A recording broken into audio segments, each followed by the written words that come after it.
Welcome to the best of the Morning X with Barnes, Leslie, and Jimmy. Lowering expectations one segment at a time. 99X. I guarantee you Crash Clark has had some type. Come on. Fight with your boss ever? A loose cannon like you? A fight with the boss? Yeah. Dick Meter? The guy's 80 years old. Not here, but I mean... Any boss. You ever had a physical confrontation with a boss? Yeah, back in Miami, not when I was ever working in radio. What happened? What were you doing? Back in Miami, I used to work in the kitchens. I was a short order cook, and I took the general manager. I used to work at a place called the California Club down in, I think it was in Ives Estates, Miami. And I took the general manager out in the back by the golf course, and I tore him a new one. You come from a long list of fighting Clarks, don't you? Oh, yeah. Oh, yeah. I do believe, if I remember correctly, I tore him a new one? Your brother Tom, when he worked here, at once got in some type of physical confrontation. Not with his boss. Not with his boss. It was with a coworker. Yes, I was witnessing that one. In the hallway, I separated him with one of the producers of the morning show about 8 years ago. That was my first day here. Yeah. That's her first day here. She's working on a show, and two of the people on the show get in a fist fight. Oh, that was lovely. Well, I mean... Wasn't this one of the first days when he came from being a butcher? Yeah, well, that was close to it. And then, of course, I had to separate him and one of the production directors about a week later. I mean, I love my brother to death, but he's a hothead. Oh, you love him now. He's not cool like me, you know. Fighting Clarks. The Fighting Clarks. See, Crash has a sensitive side to him. I see Crash. Hey, I believe see him cruising up down past the Pink Pony. He's got a sensitive side to him. I do. I care about my fellow woman. All right, Crash. we have actually an in-house story here. Concierge Scott? Scotty T. Actually, is it on? Yeah, you're on. Yeah, you're on. Good. Yeah, actually, I used to umpire baseball, Little League baseball in high school. So one Saturday morning, it was a long day of like 8 games, and the first game, I kicked this guy out because he was mouthing off to me or whatever. How old were you? How old were they? I was 17. He was probably in his 40s, and his like 6-year-old son was playing t-ball. Oh, you kicked the son out. Okay. No, I kicked the dad out. Running out. You kicked the dad out for running onto the field? Running his mouth at me behind the plate. So you kicked him out of the stands. Yeah.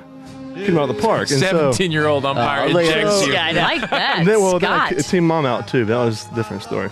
So then, like 4 hours later, it's a whole day kind of thing. So 4 hours later, I'm sitting there between games, and this guy walks by again, the same guy. I'm like, "Excuse me, sir, I kicked you out about 4 hours ago." The law. I'm You're the long arm of the law. He's like, "You need to stick up your butt," but he was a little more expletive. Gotcha. And so I'm like, okay. So we walk out, and there's this big center place in front of the whole kind of park there. There's one central location where the food court was and everything. Where you get the snow cones. Right, there you go. Gotcha. And it turns out this guy was the commissioner of the league. You threw the commissioner out. But his son was playing t-ball that morning. And he was just a father at that point. So he's the commissioner. So I go out in the middle of this big group of people to kind of confront this guy because he was giving me a hard time now. Right.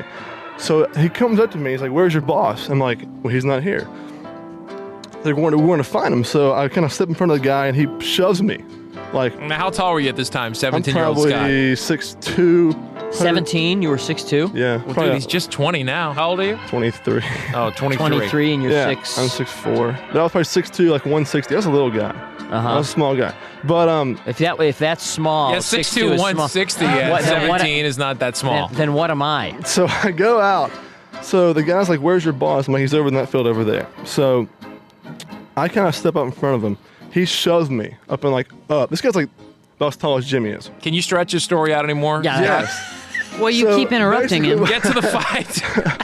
So in a period of about 5 minutes, this guy pushed me like 4 times in front of his 6-year-old kid. And that's pretty embarrassing as it is for the kid, right? So then the guy busts out onto another field and interrupts the whole game. Grabs my umpiring boss off the field, yanks him up, yanks me up. Have like a 45-minute conference. The guy's trying to get in my face, and it's pretty bad.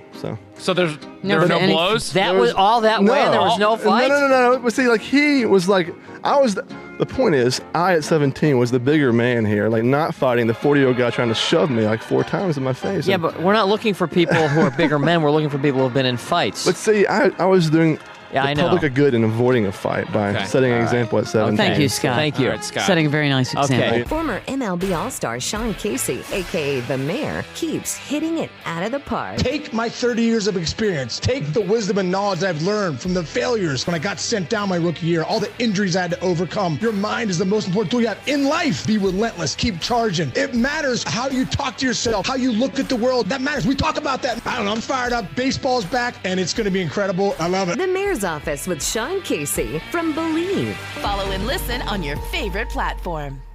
Joey, a Marine? Okay, I bet he's got Yeah, something. there Joey? we go. Now we're talking. Hey, Hey, what you got? I got a fight in the Marine Corps about 4 or Semper- 5 years ago. I was Semper 17. Fi. Tell him Semper Fi. Hang on. I- Leslie Semper wants- Fi. Yeah. Okay, now tell your story. Okay, I had a really, really bad week, and came in Friday morning. Everybody had to be ready for inspection. We were all dressed up, and one of my buddies kept pushing me and kept pushing me and kept pushing me, teasing me about my week. I'd screwed up a couple of things. And my staff sergeant came over and said, "Look, Aaron, you need to chill out. You need to mellow out." And I turned around and grabbed him by the throat and pushed him up against the wall and tried to lift him up off the ground. By his neck. Oh, God. By his throat, yeah. And what happened to you for doing this in the Marines? Another one of my friends who just happened to be about 8 feet tall and 6 foot wide grabbed me by the back of my blouse and Blouse?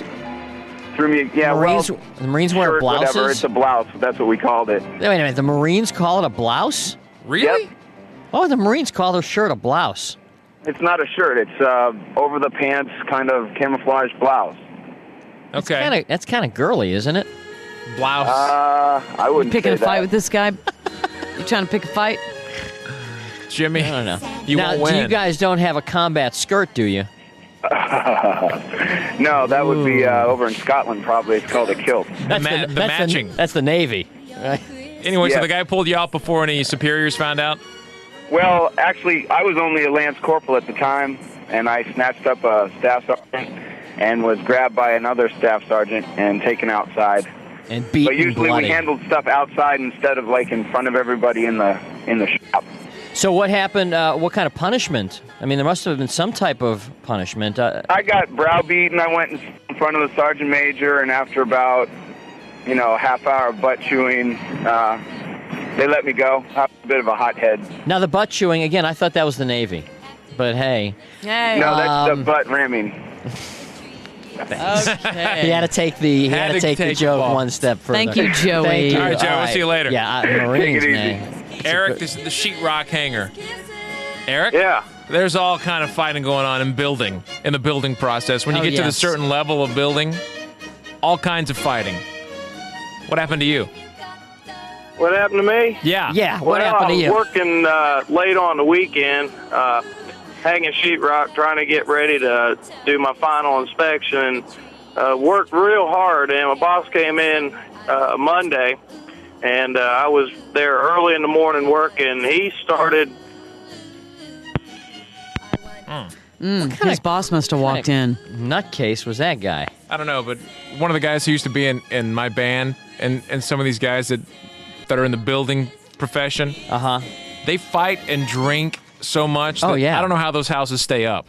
Honestly. They don't. And this That's the guy was working in a very high-end neighborhood putting up frames of houses.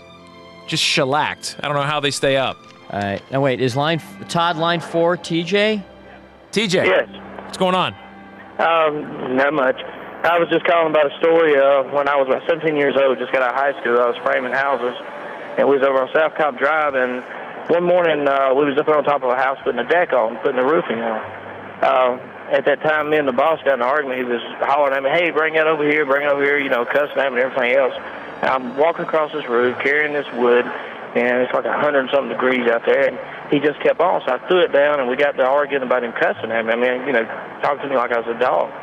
And so one thing led to another. He got to pushing me. I got to pushing him. We got to fight on top of the house. On top of the house? On top of the house. Looks like a movie scene. Was it one of those houses that has the peaked roof where Yeah, it was, actually it was condos. It was 2-level condos. And we was over on South Cobb Drive when we got to fighting. We went down through off the deck, down through the attic, to the first floor. You fell through the roof? Yeah, well, see, we was putting the roof on. It was just, you seen it has framed up stick frame and all? Uh-huh. And we was putting the roof on, and that's what he was arguing about. He was hollering at me, bring that wood over here. I'm walking across over this big old piece of wood on my shoulder and trying to keep my balance up there, and he's cussing at me and everything else. And it's just, it got to be too much. And we got to fighting, and one thing led to another. How did it stop?